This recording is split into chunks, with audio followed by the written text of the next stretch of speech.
ఉన్న బంగారాన్ని విడిపించి ఆ రోజు ఆన్లైన్ రేటుకే మేము కొంటాం. Sharma gold company.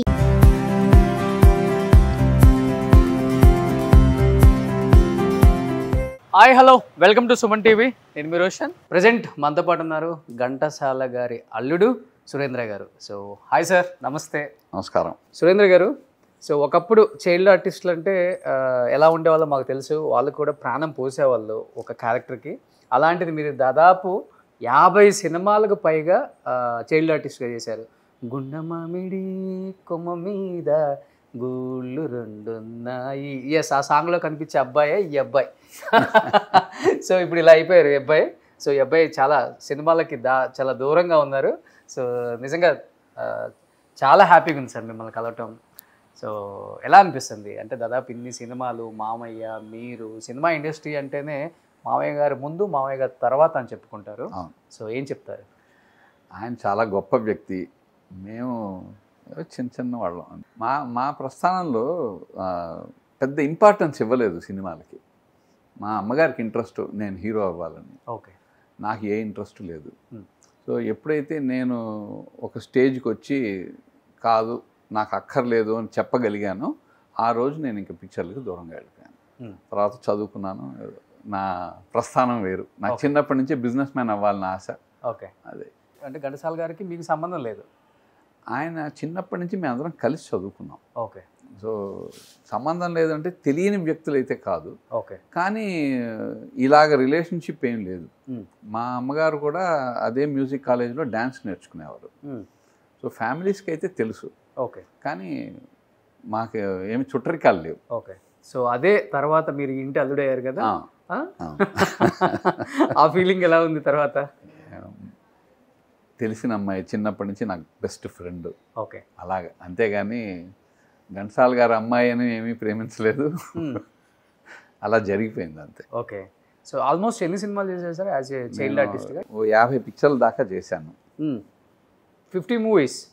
ఓకే. మీకు బాగా బ్రేక్ వచ్చిన మూవీస్ ఏంటి సార్ అప్పుడు? అంటే as a child artist break అని చెప్తే మనం ఏదైనా అద్భుతమైన పర్ఫార్మెన్స్ ఇచ్చామా అంటే నాకేం కనపట్టలేదు. అలాగా ఓకే. ఏదో అందరితో పాటు మనం చేసాము. కాస్త మొహం బాగుండేది కాబట్టి ఎవరి దగ్గరికి వెళ్ళినా మనం సెలెక్ట్ చేసుకునేవాళ్ళు. అలాగా, అంతేగాని నాకు స్టేజ్ అంటే చాలా ఇష్టం. ఓకే. నేను స్టేజ్లో చాలా మంచి పర్ఫార్మెన్సెస్ ఇచ్చాను. I was a very good stage artist. But when it came to cinema I was not very much interested. ఎందుకు అంటే అదొక ఆ ఫీల్డే నాకు ఇష్టం లేదే. దాదాపు 50 మూవీస్ చేశారు. మా అమ్మగారి కృషి, ఆవిడకి ఇష్టం. నేను హీరో అవ్వాలన్నది ఆవిడ కోరిక. మరి ఏమైపోయింది ఆ కోరిక? అదే చెప్పాను కదా, నాకు ఒక ఏజ్ వచ్చిన తర్వాత నాకు ఎప్పుడైతే ఇండస్ట్రీ పెద్దగా ఎలాగైందంటే అది ఒక టీనేజ్ వచ్చిన తర్వాత ఇటు చిన్నవాళ్ళకి పనికిరాము, అటు పెద్దవాళ్ళకి పనికిరాము. అవును. ఆ స్టేజ్ వచ్చినప్పుడు నేను ఇక మీదట వెళ్ళను అని తీర్మానం చేసుకున్నాను. మీరు తీసిన ది బెస్ట్ మీకు నచ్చిన మూవీస్ అంటే ఒక టాప్ 5 అంటే ఏమని చెప్తారు? ఇప్పుడు కనపడవు కానీ ఒక తమిళ పిక్చర్ ఒకటి చేశాను. ఇప్పుడు గుండమామిడి ఆ సాంగ్ ఎవర్ గ్రీన్. ఇంకా అదే అసలు ఆ సాంగ్ ఉన్నన్ని రోజులు మీరు గుర్తుంటారు. అదే సరే, అలా సాంగ్స్లో ఉన్నాను. ఈ తమిళ్లో ఒక పిక్చర్ ఎల్వి ప్రసాద్ గారిది. ఓకే. ఆయన ఒక 300 మంది చైల్డ్ ఆర్టిస్టులని చూసి లాస్ట్లో నన్ను సెలెక్ట్ చేశారు ఆ పిక్చర్కి. తెల్లా పెళ్ళామా అని తెలుగులో వచ్చింది. అది తమిళ్లో పిరియావిడే అని తీశారు. ఓకే. ఆ పిక్చర్లో నేను యాక్ట్ చేశాను. ఓకే. అది మంచి నాకు ఇష్టపడి యాక్ట్ చేసిన ఒకే ఒక పిక్చర్ అని చెప్పొచ్చు. ఓకే. సో ఇప్పుడు సాంగ్స్లో ది బెస్ట్ సాంగ్స్ మీకు లైఫ్ ఇచ్చిన, అంటే ఒక ఆర్టిస్ట్గా కావచ్చు, లేకపోతే పర్ఫార్మెన్స్ వైజ్ కావచ్చు, ఇప్పుడు ఆ సాంగ్లో ఎక్స్ప్రెషన్స్ అంత బాగిస్తారు మీరు గుణమామది గొమ్మ మీద. ఆ సాంగ్ చూసినంతసేపు మిమ్మల్ని చూస్తూనే ఉంటాం. అలా చెప్పడం చాలా ఏదో ఒకలా ఉంటుంది కానీ ఇష్టం లేకుండా చేసిన పిక్చర్లు అవి అన్నీ.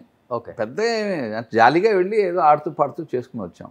అప్పుడు చైల్డ్హుడ్లో ఎలా ఉండేదంటే ఏదో స్కూల్ మానేసి షూటింగ్లకు వెళ్ళడం. అందరూ తెలిసిన వాళ్ళే, పెద్దవాళ్ళ దగ్గర నుంచి రామారావు గారు కానీ, కృష్ణ గారు కానీ, సోమన్ బాబు గారు కానీ బాగా క్లోజు. దాంతో ఆ చనువుతో వాళ్ళే కదా అని వెళ్ళడమే కానీ దాని మీద ఇంట్రెస్ట్ ఉండి మనం ఏదో పెద్ద హీరో అవ్వాలి అనే కోరికతో చేసింది అయితే నాకు ఇది కనిపించలేదు.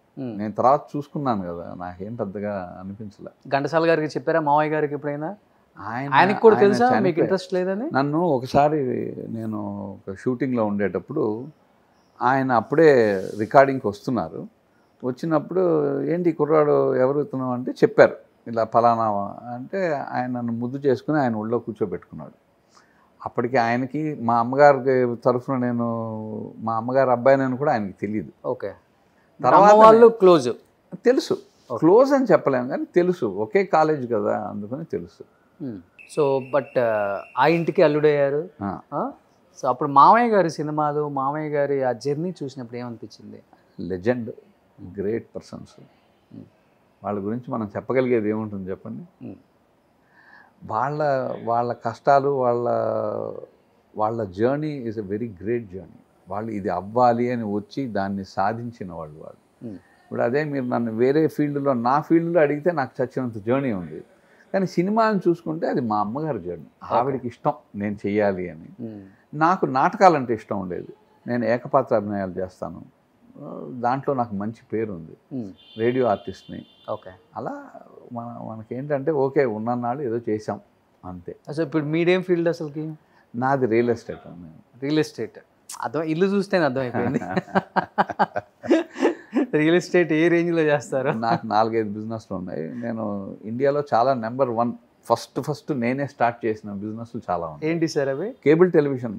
ఓకే. ఎంటైర్ ఇండియాకి ఫస్ట్ మేమే చేసాం. Oh okay. ఇంకా అలాగే first inverter in India manufactured by us. Oh super. ఇప్పుడు ఇన్వర్టర్ లేని ఇల్లు లేదు. అలాగే మాకుండే దీంట్లో మేము కొన్ని చేసుకుంటూ వెళ్ళాం. సో ఇప్పుడు రియల్ ఎస్టేట్లో మీరు, శోభన్ బాబు గారు, వాళ్ళ పిల్లలంతా వాళ్ళు నాకు తెలుసు కానీ మేము కలిసి చేయట్లేదు. ఓకే. మాకెవరు పార్ట్నర్స్ లేరు, మేము మట్టుకే చేసుకుంటాం. ఓకే. సో ఈరోజు చెప్తుంటారు Chennai half of the Chennai Sobhan Babu గారు కొనేసారు ఆ రోజుల్లోనే. సౌత్ ఇండియాలోనే one of the richest actor అని చెప్తుంటారు. ఆయన చిన్నప్పుడు క్యారెక్టర్ నేను 12 పిక్చర్లు వేసాను. ఓకే. సోహన్ బాబు గారు చిన్నప్పుడు అంటే నన్నే పెట్టుకునేవాళ్ళు. మా ఇద్దరు ఫేస్లు దగ్గరగా ఉంటాయి. దగ్గరగా, అవును. అందుకని ఆయన పిక్చర్లు అంటే చిన్నప్పుడు నేనే వేసేవాడిని. ఆయన అద్భుతమైన మనిషి. అసలు ఎవరైనా ఇండస్ట్రీలో టైంకి విలువ ఇచ్చేవారు ఎవరైనా ఉన్నారంటే ఆయన్ని మొట్టమొదటి చెప్పాలి. ఓకే. రావడం ఒక గొప్ప, వెళ్ళిపోవడం కూడా అలాగే వెళ్ళేవాడు. ఓకే. 5 o'clock తర్వాత ఎటువంటి పరిస్థితుల్లో యాక్ట్ చేయడం.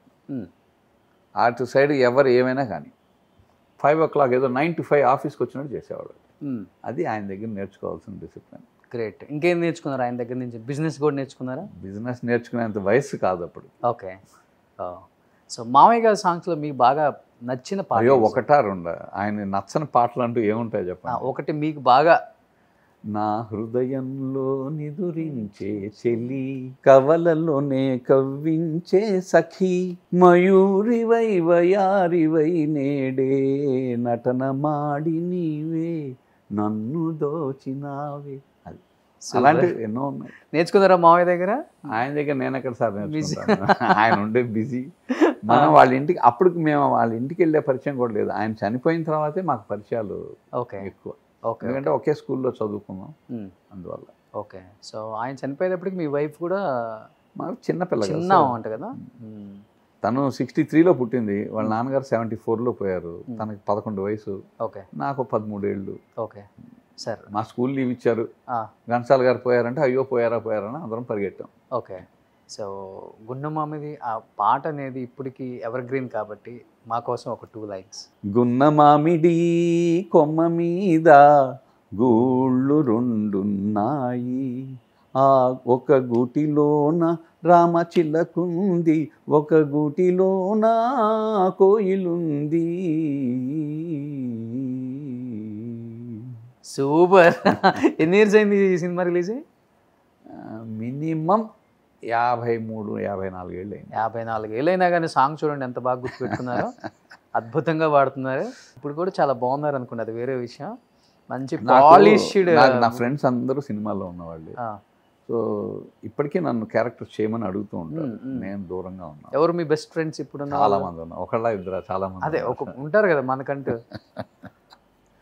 ఇప్పుడు నన్ను అడిగితే నా బెస్ట్ ఎవరంటే చెన్నైలో మీరేనే చెప్తా. అయ్యో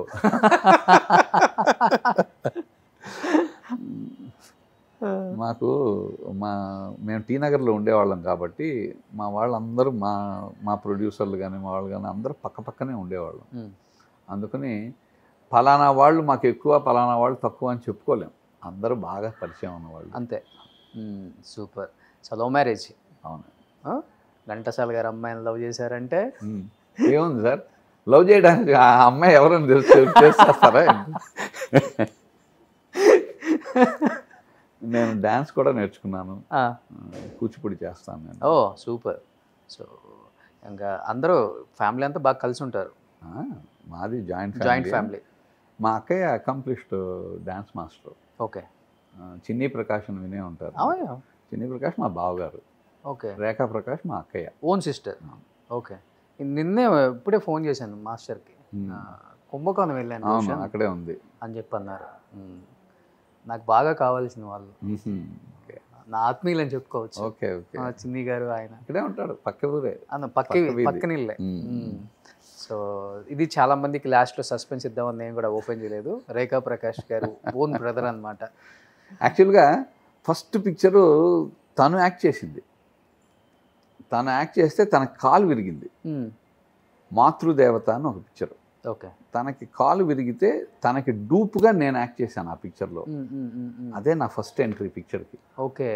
తర్వాత తను ఎప్పుడు పిక్చర్స్ చేయలే, నేను ఎక్కువ చేశాను. సార్ తను చూడండి మళ్ళీ ఆ లైన్లోకి వెళ్ళిపోయి యాజ్ ఏ కొరియోగ్రాఫర్గా ఈరోజు ఇండియాలో one of the top choreographer అంటే ఆమె పేరు ఫస్ట్ వస్తుంది. అటు హిందీ, కన్నడ, మలయాళం, తెలుగు అసలు అటు ఇటు మొత్తం చుట్టేశారు. వాళ్ళకి ఆ ఇంట్రెస్ట్ ఉంది, తనకి డ్యాన్స్ అంటే ఇంట్రెస్ట్, అందుకని వాళ్ళు వెళ్ళారు. నాకు సినిమా అంటే చాలా ఇష్టం. నేను ఇప్పటికి కూడా ఒక ఇయర్కి కనీసం ఒక 60 పిక్చర్లు చూస్తాను, థియేటర్కి వెళ్ళి చూస్తాను. ఓకే. ఆ ఇంట్రెస్ట్ ఉంది తప్పితే నేను తెర మీద కనపడాలన్న ఇంట్రెస్ట్ నాకు లేదు. ఓకే. సో ఇప్పుడు సినిమాలో ఏమైనా ప్రొడ్యూస్ చేసే అవకాశం ఉంది? నో ప్రొడ్యూస్, అటు సైడే మాకు సంబంధం, సినిమాకే సంబంధం లేదు. సో మీ ఫ్యామిలీ నుంచి ఇంక తర్వాత ఎవరు రాలేదండి? మన కొడుకులు కానీ మనవాళ్ళు ఇంకెవరు రాలేదు? సో అందరూ బిజినెస్లో ప్రొఫెషన్స్. మా అమ్మాయి డాక్టరు, మా అబ్బాయి లాయరు. ఓకే. సో అందరం గిట్ సైడే ఇంకా సూపర్ ఎంజాయ్ చేస్తున్నాం లైఫ్. వాళ్ళందరూ నా ఫ్రెండ్స్ అందరూ చేస్తారు. ఇప్పుడు తేజ్ ఉన్నాడు కదా, సాయిధరం తేజ్, ఆ అబ్బాయి వచ్చి మా అమ్మాయి క్లాస్మేట్. మన ఇంట్లోనే తిరుగుతూ ఉండేవాడు. ఓకే. అలాగా చాలా క్లోజ్ వాళ్ళు ఉన్నారు. So super sir. Anyhow thank you so much. అడగగానే యాక్సెప్ట్ చేశారు. Thank you. చాలా రోజుల తర్వాత nice meeting to you sir. Yes. Suman టీవీలో మీ పర్సనల్ అండ్ బిజినెస్ ప్రమోషన్స్ కోసం కింది నెంబర్కి కాంటాక్ట్ చేయండి.